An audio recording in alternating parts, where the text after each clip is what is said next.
Araneta Center Bus Terminal, inaasahan nila na habang lumiliwanag ay mas lalo pa raw sisikip at mas lalo pa raw darami ang mga dumaragsa rito, ang daragsa rito habang tumatagal ang araw. Samantala, nananatili pa ring mahigpit ang seguridad dito sa terminal, sa Araneta Center Bus Terminal, sa tulong ng mga nakaantabay ng mga police QC at maging ng private security ng Araneta Center. Yan muna latest mula sa ating kinatatayuan dito sa Araneta Center Bus Terminal. Balik sa iyo dyan, Igan. Maraming salamat, Dano Tingkungko.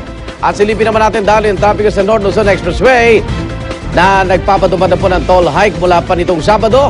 Nagbabantay sila Banyover. Love! Happy New Year, Igan, and Happy New Year sa ating mga kapuso. Well, in general po, generally peaceful naman po itong kakalsadahan ng North Luzon Expressway. Pero ewan ko lang, pagkatapos nung pag-report ni Connie doon sa mga bagong toll fees, hindi ko na alam kung magiging peaceful pa ba ang pagbibiyahe ng ating mga motorista. Pero sa kakalsadahan, mga kapuso, nagsimula lang daw yung pagbigat ng daloy ng trapiko. Kagabi pa raw, mga kapuso, doon lang po nagkaroon ng mga pila, lalo sa mga toll booth area, lalo na po dyan sa may Bukawi exit at Bukawi, patungo po ng southbound or patungo po dito sa may EDSA at mga patungo po ng A. Bonifacio. Pero ngayon, mga kapuso, kung kayo magbibiyahe ngayong madaling araw, ay ayon po sa ating pamunuan dito sa North Luzon Expressway, napakaganda po ng daloy ng trapiko. Kayo man ho ay patungo po ng southbound or patungo po ng northbound, wala ho kayong poproblemahin, maayos na maayos at napakaganda po ng kakalsadahan dito po sa North Luzon Expressway. At yan muna ang aking update sa ating katrapikan dito po sa North Luzon Expressway. Balik sa Igan. Maraming salamat, Love Banyover. At kamustahin naman natin ang biyahe ng mga kapuso natin dyan sa Timog Luzon. Dumarami po ngayon sa SLEC na dumaraan sila dyan. Nagtaas na rin po ng toll. Nagbabantay si Mark Zambrano. Mark? Igan, kung makikita mo sa aking likuran ay maluwag pa ang lagay ng trapiko dito sa South Luzon Expressway. Sa katunayan, wala pa tayo nakikitang congestion sa lahat ng tollways at sa lahat ng mga toll gates dito sa South Luzon Expressway. Pero patuloy na tinututukan ng traffic monitoring system ang sitwasyon dito dahil nga sa inaasahang dagsa ng mga bakasyonistang pabalik ng Metro Manila. Gamit ang 72 high-tech na CCTV cameras na nakakalat sa buong kahabaan ng SLEX, ay binabantayan ng Control Center ng Manila Tollways Expressway System ang kalagayan ng trapiko. Gamit din ang tinatawag na AIDS-VIDS o Automatic Incident Detection System and Vehicle Incident Detection System ay automatic kung makikita dito sa halos 50 monitors ang anumang aksidente, nasira ang sasakyan at pati ng mga sasakyang nag-overspeeding. Agad namang makakapagpadala ang Control Center ng Mobile Response Units para magbigay ng assistance sa sino man ang kailangan ng tulong. Ayon din sa Control Center, Arnold, inaasahan na nila ang pagdami ng mga babiyahe pa uwi, kaya todo ang kanilang pagtutok sa sitwasyon dito sa SLEX. Arnold, kung makita mo sa akin likuran ay magaan pa ang lagay ng trapiko tulad nga ng binanggit ko kanina. Pero kapansin-pansin habang dumadaan ng mga oras ay dumarami na rin ang mga sasakyang dumadaan dito sa SLEX. Kaya patuloy nating tututukan ang sitwasyon mula dito sa Control Center ng Manila Tollways Expressway System. Arnold? Okay, maraming salamat, Mark Zambrano. Samantala, silipin po natin itong ating kuha mula po dyan sa EDSA, Kamuning Flyover. Dako po.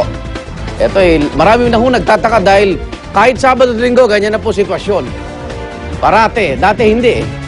Basig po dahil yung trapiko, kitang-kita nyo naman pulang-pula yan. Papunta po yan sa area ng Cubao at Makati. Pero minsan pag nagpas ng Cubao, maluwag na. May bus terminal kasi dyan. Tapos yung mga bus, imbis na dun sa ibabaw, pinahayaan nilang umilalim na nagbababa naman dun. Kaya magtagal lang ang bus ng 1 segundo, ang katumbas niya 1 kilometro. At saka minsan tumatagal pag minsan magpaparada na yung mga bus, yung, di ba, it takes minutes. Saka hindi ko maintindihan minsan. Ibabaw tsaka ibabayan, ha? Buong EDSA, sakop niya. Tsaka ibang kababayan talaga natin ngayon lang pauwi. Diretso trabaho. Exactly. Kaya ganyan. Pero yung kabila po, papuntang monumento, nakita nyo naman, parang fiesta. Ayan, ingat din po sa pagbiyahe. Sana may rule tayo about yung mga terminal ng bus. Sana medyo tago naman sa Mali looban. zoning natin eh. Kasi nasa EDSA sila eh. Pati mga mall. True.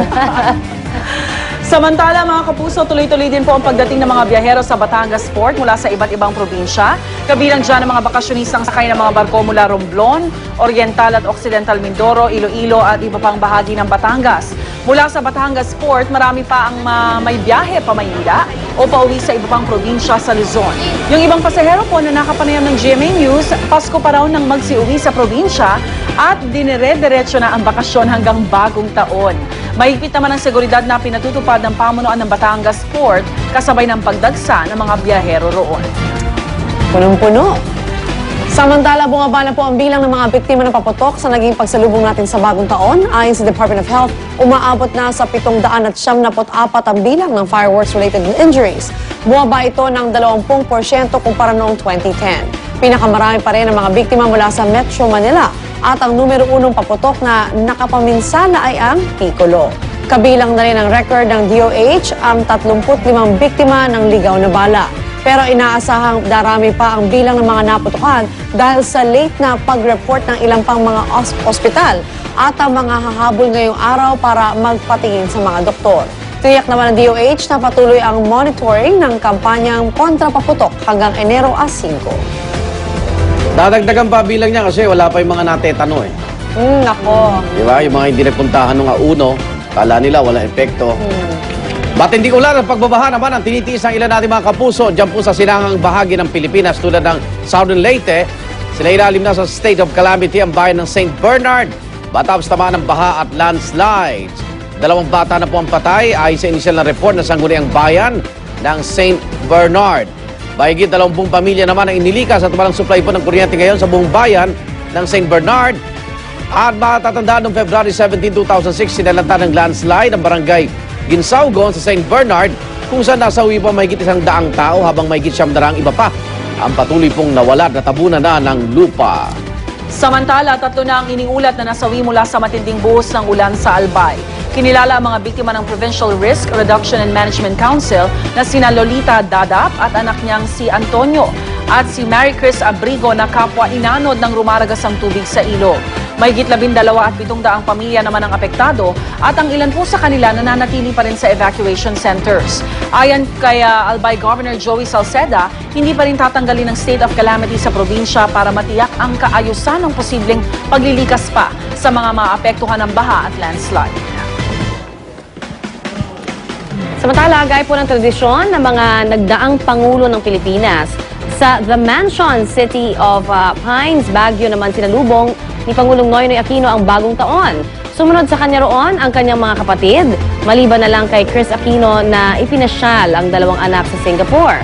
At sa pagkalat ng balitang nasa Baguio si Pinoy, dumagsak agad ang ating mga kababayan sa labas ng The Mansion sa pag-asang masilayan siya at makapagpa-picture. Pero kahapon lang nagpakita si Pinoy at saglit lang siyang kumaway sa mga tao at saka dumiretso na sa kanyang lakad. Ayon sa Presidential Security Group, tambak kasi ang trabaho ng Pangulo na dinala pa rin niya sa kanyang bakasyon. At sa ibang balita naman, kinondenan ni Pope Benedict XVI ang sunod-sunod na pambobomba sa iba't ibang simbahang Katoliko.